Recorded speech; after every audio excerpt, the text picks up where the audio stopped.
আমন্ত্রণ news 24 sports লাইটে আপনাদের সাথে আছি আমি শাহরিয়ার বাবু। চলুন দর্শক জেনে নেই আজকের খবরের বিস্তারিত রিপোর্টের বাকি অংশে। কাল ভারতের বিপক্ষে প্রস্তুতি ম্যাচে মাঠে নামে বাংলাদেশ। টসে জিতে প্রথমে বল করার সিদ্ধান্ত নেয় বাংলাদেশের অধিনায়ক নাজমুল হোসেন শান্ত। ফলে টসে হেরে ব্যাটিং শুরু করে ভারত নির্ধারিত 20 ওভারে 6 উইকেটে 182 রান সংগ্রহ করে। ফলে জয়ের জন্য বাংলাদেশের প্রয়োজন হয় 183 রানের। শুরু থেকেই উইকেট হারিয়ে দিশেহারা হয়ে পড়ে বাংলাদেশ। তবে এরই মাঝে স্বস্তির বিষয় হচ্ছে ভারতের অধিনায়কের নজর কেড়েছে মাহমুদুল্লাহ রিয়াদ। রিয়াদের বোলিং, ব্যাটিং, ফিল্ডিং সহ সকল পারফরম্যান্সই আশা জাগিয়েছে ভালো কিছুর। এদিকে কাল বাংলাদেশ ব্যাট করতে নেমে তানজিদ হাসান তামিম 18 বলে করে 17 রান। সৌম্য সরকার ও শান্ত ফেরে 0 রানে।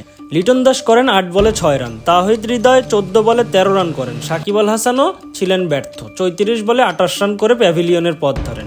28 বলে 40 রান করে মাঠ ছাড়েন মাহমুদুল্লাহ রিয়াদ।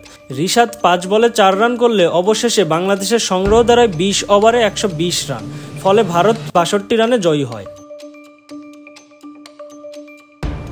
19 বলে 23 রান করা রোহিতকে আউট করে মাঠ ছাড়া করেন মাহমুদুল্লাহ রিয়াদ।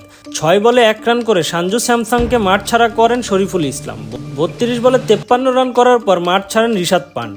সূর্যকুমার যাদব 18 বলে 31 রান করেন। হার্দিক পান্ডিয়া শেষ পর্যন্ত খেলা অবস্থায় 23 বলে করেন 40 রান। জাদেজাও ছিলেন অপরাজিত, 6 বলে করেন 4 রান। শেষ ওভারের পঞ্চম বলে ইনজুরিতে পড়েন দেশের অন্যতম সেরা পেসার শরীফুল ইসলাম। হার্দিকের ব্যাটে বল লেগে সরাসরি শরীফুলের দিকে বল আসলে শরীফুল সেটা ধরতে গিয়ে বাম হাতে আঘাত পান।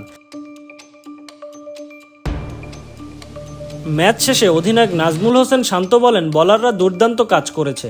শরীফুল যেভাবে বোলিং করেছেন এবং রিশাদ যেভাবে বোলিং করেছে, সত্যিই আমরা খুশি।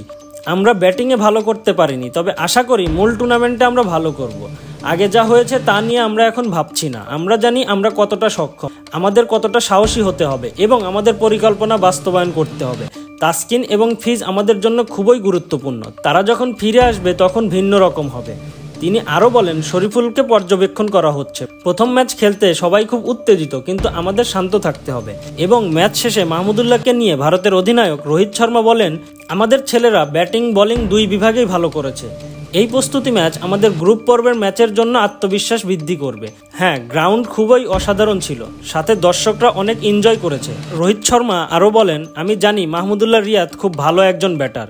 যে কোনো সময় ম্যাচ দলের পক্ষে আনতে সক্ষম সে। তার পারফরমেন্সে আমি অবাক। এদিকে ভারতের বিপক্ষে এমন পারফরমেন্সে সোশ্যাল মিডিয়ায় গুঞ্জন উঠেছে আইপিএলের 2025 সালের আসরে ডাক পেতে যাচ্ছেন মাহমুদুল্লাহ। তবে সেটা কোন দল সেটা নিয়ে কোনো গুঞ্জন নেই।